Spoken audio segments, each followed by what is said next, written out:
네, 감사합니다. 다음은 자본시장연구원 이상호 연구위원님께서 ESG 공시 의무화 방향성과 과제라는 제목으로 이어서 발표를 해주시겠습니다. 박수로 모시겠습니다.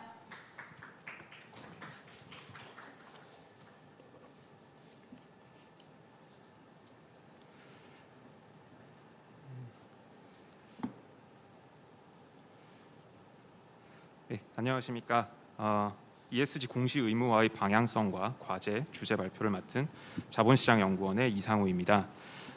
본 발표에서는 기업의 ESG 경영의 촉진을 위해서 우리의 정보 공시 체계를 어떻게 개선하면 좋을지에 대해서 좀 논의를 해보고자 합니다.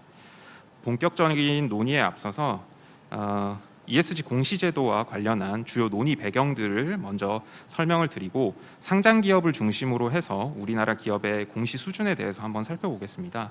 이를 바탕으로 해서 ESG 공시 의무를 어떻게 강화해 나가야 될지에 대해서 논의를 한 다음에 최종적으로 개선 방안을 제시하도록 하겠습니다. 앞선 발표에서도 논의되었듯이 유럽연합은 2026년부터 탄소 국경세를 도입을 할 예정입니다. 현재 EU 집행부가 제시하는 적정 탄소 배출권 가격 수준인 $50 수준에서 조정세가 부과된다고 하더라도 이러한 비용을 감당하고 EU에 수출을 할 수 있는 우리나라 기업들은 많지 않을 것으로 생각이 됩니다. 이처럼 ESG 관련해서 외부 환경이 급격하게 변화하고 있고 그다음에 책임 투자가 확산되고 있으면서 기업의 ESG 활동에 대한 정보 수요도 급증하고 있습니다. ESG 활동의 중요성에 대해서 이해관계자들의 인식 수준도 많이 제고가 되면서 공시 강화의 필요성에 대해서는 많은 공감대가 형성이 된 걸로 보입니다. 정책 당국 역시도 ESG 정보 수요 증가에 대응하기 위해서 ESG 기업 공시를 누구에게 언제까지 강제할 것인지에 대한 계획을 수립하였습니다. 구체적으로 전체 유가증권 시장 기업을 대상으로 해서 2030년까지 ESG 공시를 의무화할 예정입니다.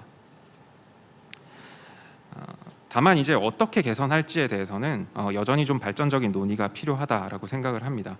현재는 다양한 보고 기준과 다양한 보고 체계가 존재하고 있고 기관 투자자들이 요구하고 있는 정보 기준들도 제각각인 상황입니다. 그래서 평가 체계 역시 신용 평가와 비교를 할 수는 없겠지만 그래도 많이 좀 상이한 결과들이 나타나고 있고 그래서 평가 체계를 포함해서 공시제도 전반을 어떻게 개선할지가 앞으로의 좀 중요한 정책 과제가 아닐까 싶습니다. 물론 그 한국거래소에서 기업 공시를 어떻게 할 것인가와 관련해서 이미 정보 공개 가이던스를 제시를 했습니다.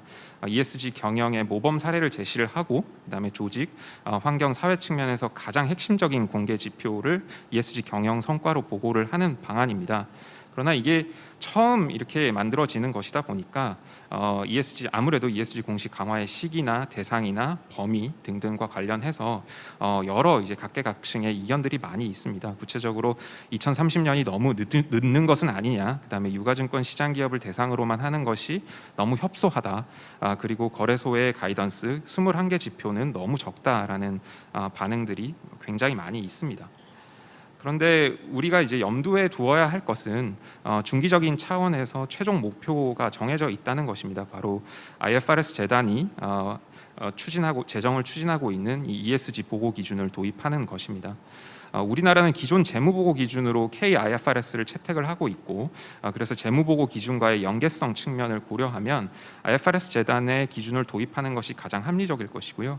그리고 국제 정합성 측면에서도 이 IFRS 재단이 다양한 국제 기준의 통합을 목표로 하고 있기 때문에 가장 합리적인 안이라고 생각을 합니다. 하지만 이제 그 재정 완료 시까지 현재 공시 체계를 유지하기에는 재정 완료 시까지의 그 공백기가 너무 길다라고 생각을 합니다. 내년 2분기 정도나 되어서야 IFRS 재단이 환경 요소를 우선적으로 해서 공시 기준의 제안서를 발표할 예정이기 때문에 전체 기준이 재정 완료되기까지 그 과도기적 상황에서 우리가 공시 체계를 어떻게 만들어 나갈 것인가에 대해서는 고민이 시급한 상황이라고 생각을 합니다. 먼저 우리나라 기업의 ESG 공시 수준부터 살펴보겠습니다. ESG 정보의 공시를 우리 공시 이론 관점에서 이해를 해보면 ESG 경영을 열심히 잘하는 기업이 ESG 공시도 적시에 잘할 가능성이 높습니다. 반면에 사회 정치학 쪽의 그 정당화 이론 관점에서 보면 ESG 대응이 부족한 기업일수록 이를 정당화하기 위해서 공시를 좀 더 적극적으로 할 가능성이 있습니다. 이 두 가지 중에 어떠한 관점이 우세하냐에 따라서 우리 정책의 방향을 다르게 설계를 해야 할 것이기 때문에 어떠한 형태로 공시가 이루어지고 있는지를 살펴보는 것은 대단히 중요한 문제라고 할 수 있습니다. ESG 강화의 목적이 책임 소재의 불분명함으로 인해서 그간 사회가 부담해왔던 기업의 비용을 원인 제공자인 기업이 부담하도록 하자는 것이기 때문에 우선 기업이 유발한 사회적 비용의 내부화 역량을 추정을 해봤습니다. 온실가스 배출권 할당 업체를 대상으로 해서 탄소 배출의 사회적 비용을 추산한 다음에 이를 영업이익과 비교를 해봤는데요. 사회적 비용이 영업이익의 100%를 초과하는 탄소 보상 배율 1 미만의 기업을 환경 한계 기업, 그리고 사회적 비용이 영업이익 2% 이하인 탄소 보상 배율 50 이상인 기업을 환경 우량 기업으로 특정을 해봤습니다. 그 결과 영업이익으로 사회적 비용을 부담할 수 없는 환경 한계 기업 비중이 생각보다 적지 않은 것으로 나타났습니다. 2019년 기준으로 배출권 거래 대상 상장 기업의 17.5%가 환경 한계 기업이라고 볼 수가 있고 비상장 기업의 경우에는 그 비율이 27.8%에 달합니다. 환경 한계 기업 같은 경우에는 조금만 ESG 관련 규제가 강화되더라도 사회적 비용을 전혀 내부화할 수 없기 때문에 큰 재무적 위험에 노출될 가능성이 있습니다. 그래서 상장 기업을 중심으로 해서 이 환경 한계 기업과 환경 우량 기업들이 어떠한 특성을 보이는지를 좀 살펴본 결과 대체로 환경 한계 기업 같은 경우에는 시가총액, 매출액 규모 면에서 중견 기업에 해당하고 환경 우량 기업의 경우에는 대규모 기업에 해당하는 그런 특성을 보입니다. 매출액 규모 같은 경우에는 환경 한계 기업이 환경 우량 기업의 한 4분의 1 정도도 못 미치는 수준이지만 매출액 대비 탄소 배출량을 보시면 환경 한계 기업이 32배나 큰 것을 확인할 수 있습니다. 탄소 보상 비용의 추정치 역시도 환경 한계 기업이 194억 원, 환경 우량 기업이 70억 원으로 나와서 사회적 비용의 유발 규모 측면에서도 환경 한계 기업이 한 3배 정도 높은 수준입니다. 상장 시장별 개수 비중을 보면은 유가증권 시장보다는 코스닥 시장에서 환경 한계 기업 비중이 좀 더 높은 것을 확인할 수 있습니다. 다음으로 그 환경 한계 기업과 환경 우량 기업의 공시 수준을 살펴보겠습니다. 그래프를 보시면은 모든 부문에서 사실 환경 우량 기업의 공시 빈도가 더 높은 것을 확인할 수 있습니다. 특히 GRI, TCFD, SASB 등 국제 기준 준용 비율이나 통합 보고서의 발간 비율을 보면 상당한 격차가 확인이 됩니다. 환경 한계 기업 같은 경우에는 매출액 대비 오염물질 배출량이 높고 영업 마진이 낮아서 기후 변화 및 에너지 전환과 관련한 중대한 위험에 노출되어 있는데도 불구하고 관련 규제 위험을 공시한 기업은 10%에 불과했습니다. 탄소 배출 관련한 주석 공시를 보더라도 올해 같은 경우에는 배출권 거래제의 유상 할당 범위가 기존의 3%에서 10% 이상으로 확대되는 시기이기 때문에 탄소 보상 배율이 낮은 기업 같은 경우에는 실질적인 비용 부담이 증가할 가능성이 높습니다. 그럼에도 불구하고 투자 판단에 필요한 정보가 충분히 제공되지 않고 있어 보입니다. 근로자에 대한 기업의 안전 의무를 강화하는 중대기업 처벌법에 대해서 재계에서는 징벌적 손해배상이나 행정제재 등을 명확한 사업 위험으로 인식하고 있는데 이를 사회 요소의 규제 위험으로 공시하고 개선 계획을 알린 기업도 극히 일부에 불과했습니다. 마지막으로 ESG 활동이 기업 가치에 미치는 영향에 대해서 실질적으로 예측할 수 있는 정보가 공시되고 있는지를 좀 살펴봤는데요. 탄소 포집이나 재생에너지 이런 친환경 사업을 영위하는 기업들을 중심으로 극히 드물게 공시 사례를 확인할 수 있었고 그마저도 환경 우량 기업에 국한이 되어 있습니다. 이런 공시 수준 분석 결과를 바탕으로 해서 ESG 공시 의무를 어느 정도 수준까지 이 기업에 부과해야 하는지 좀 논의를 해보겠습니다. 딱 맞는 예시는 아닐 수 있지만 사실 성과를 모두 공시를 하는 것이 항상 바람직한 결과를 낳지는 않습니다. 발생할 수 있는 여러 부작용들을 고려해야 되기 때문인데요.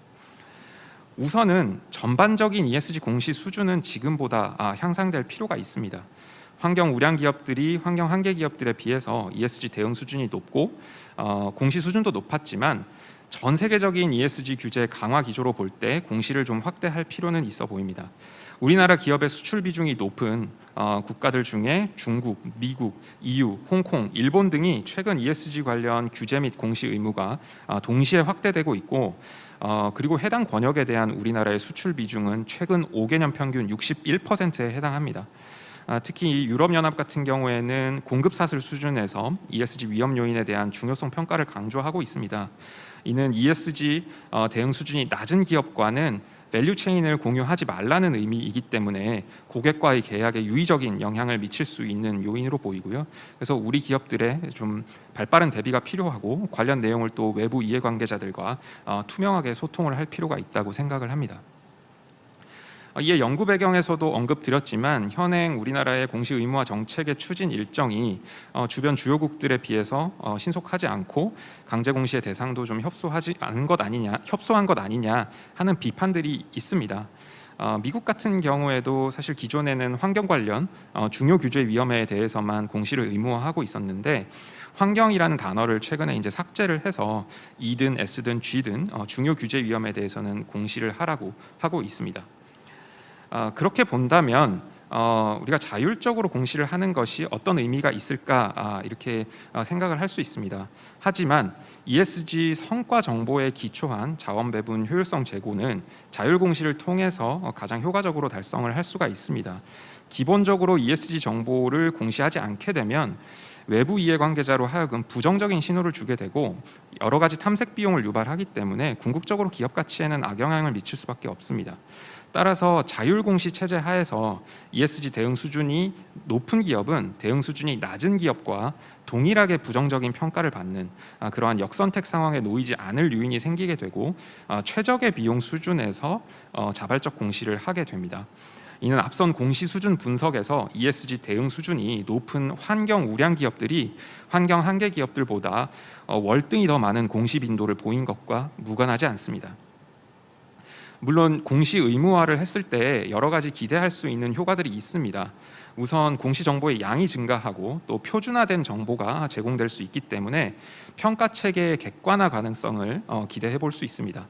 그리고 비교 기업군이 생기면서 평가 압력에 의한 어떤 자체적인 ESG 대응 수준 강화 효과 등을 기대를 할 수가 있습니다. 하지만 관련 실증 연구 결과들을 보면 ESG 정보 같은 경우에는 그 특성상 해석과 가치 판단에 다양한 선호 체계가 존재하기 때문에 ESG 전문가인 애널리스트들조차도 일치된 견해가 없고, 그래서 정보의 양의 증가가 반드시 평가의 객관성을 제고하진 않습니다. 오히려 평가의 객관성을 떨어뜨리는 연구 결과가 미국에서 보고된 바가 있고요. 그래서 평가 체계의 개선 같은 경우에는 공시 의무화로는 기대하기 좀 어려운 상황이고, 자체 규율 효과는 어느 정도 유의성이 있을 것이라고 보고 있습니다. 하지만 우리나라가 국제적인 ESG 보고 기준의 제정을 주도할 수 없기 때문에 자체적인 어떤 기준 마련을 통해서 강제 공시의 일정을 대폭 앞당기게 되면 기업의 이행 부담 요인만 큰 폭으로 증가할 수밖에 없습니다. 글로벌 투자자들이 요구하는 정보는 글로벌 기준에 따른 정보이지 K류의 정보가 아닙니다.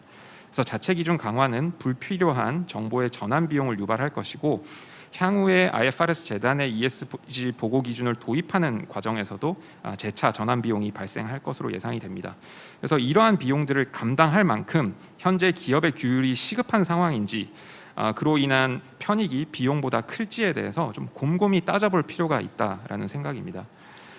실제로 EU의 그 비재무 정보 공시 의무화 경험에 비추어 보면 ESG 경영을 강화하고 ESG 활동 수준을 높인 것과는 다르게 ESG 공시를 의무화했을 때는 기업 가치와 음해 관련성을 보이고 있습니다. 여러 가지 이행 비용이 발생하기 때문입니다. 다만 그 와중에도 공시 의무화가 기업 가치와 양의 관련성을 보인 집단이 있는데, 바로 ESG 대응 수준이 높으면서 공시 의무화 이전에도 자발적으로 ESG 정보를 공시했던 기업입니다. 이러한 그 학계 분석 결과들을 종합해 보면 결국 자발적 공시와 강제 공시 간의 상호 보완적인 역할이 좀 필요하다라고 볼 수 있습니다. 따라서 사업 위험과 관련된 어떤 최소한의 ESG 정보는 공시를 의무화하되, 상세 정보에 대한 공시는 자율 공시의 영역으로 좀 둘 필요가 있습니다. 그래서 기업들이 스스로 시장의 신뢰를 구축할 요인을 제공하는 것이 좀 바람직하다라고 보고 있습니다. 즉 ESG 공시 의무화의 방향은 ESG 대응 수준이 낮고 지속 가능성이 떨어져서 투자자 보호가 필요한 상황, 시급한 상황인데도 불구하고 이에 대한 위험을 충실히 공시하지 않는 기업의 어떤 정보 비대칭 문제를 해소하는데 초점을 맞출 필요가 있다라고 생각합니다. 개선 방안입니다. 미국에서 예전에 금융위기 이후에 도드-프랭크법 제정 당시에 재계가 SEC를 상대로 승소를 한 이례적인 사건이 있었습니다. SEC가 일부 법안의 제정 과정에서 비용 편익 분석을 충실히 수행하지 않았기 때문인데요. 이 사건 이후로 SEC가 어떤 새로운 규제를 도입하는 건수가 유의미하게 줄어들었습니다. 그만큼 어떠한 정책을 추진할 때에는 편익과 이행 부담에 대한 공정하고 충실한 고려가 필요하다라는 점을 시사하고 있습니다. 그래서 저는 우리가 처한 제약 조건들을 좀 충분히 감안을 해서 실현 가능성이 높은 개선안들을 좀 생각을 해봤습니다. 먼저 중요 ESG 정보는 사업보고서상 사업의 내용 또는 투자자 보호를 위하여 필요한 사항의 공시를 의무화할 필요성이 있습니다.